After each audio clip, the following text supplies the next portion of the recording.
Are you still struggling to understand the role of the shoulder plane in a golf swing? Come back in a second and I'll explain to you one of Hogan's secrets.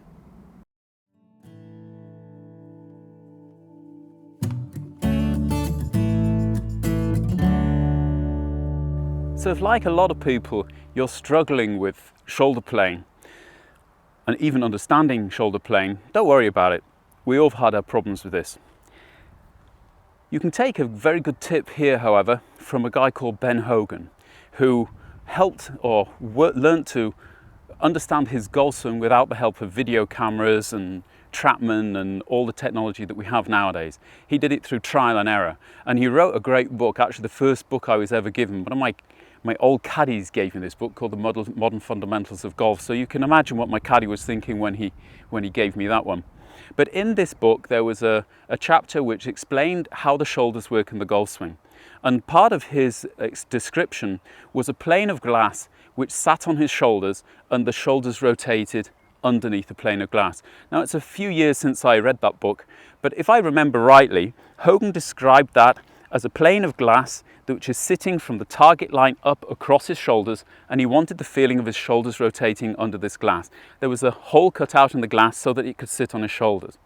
When I'm thinking about shoulder plane, I'm thinking of a slightly flatter shoulder plane than that. What I want is basically my shoulders to be rotating parallel to the golf club in the address position.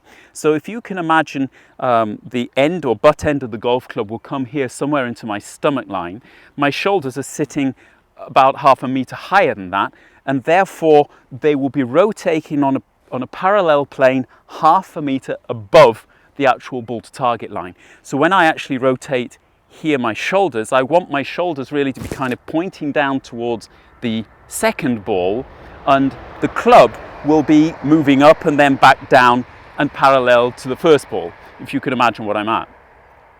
One of the beauties of this visualization, I believe, is that you get a better understanding for how the right shoulder works in the downswing. A lot of us have been doing or fighting our whole life against a slice or a fade. We've heard that coming from the inside is better. If you really think of the physics of the game, why would you want to come from the inside or the outside if you're not wanting to shape the ball? So the trick really is to get a more neutral plane and stop kind of wandering off into extremes on both sides. Because what I see an awful lot of times is that people at the top of their golf swing are trying to get the shoulder to just simply drop as if it's coming down vertically. And what that is actually doing is actually causing a tilt. It will cause a lateral movement in the hips and you'll feel yourself blocked here.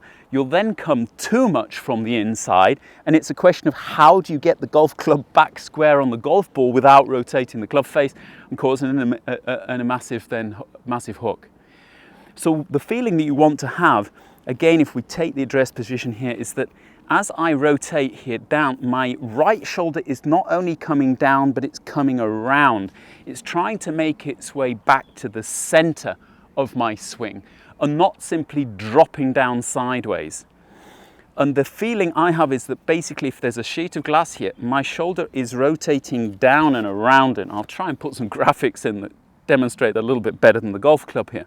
But I hope you're getting kind of an idea of what I'm talking about.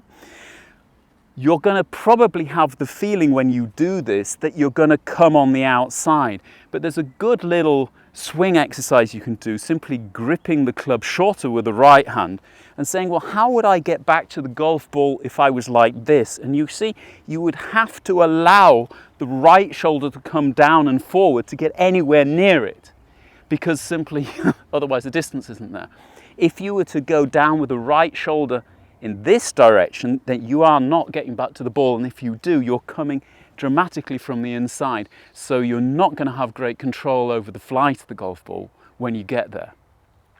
I think this is really one of the best visualizations you can have, and a simple change really to Hogan's idea. Rather than the plane being on the ball to target line, it's above the ball to target line, running parallel, and you want the feeling of your right shoulder rotating down and through the ball at impact and not hanging back and causing you all kinds of problems to actually get a late release and also keep the golf ball flying straight to the target.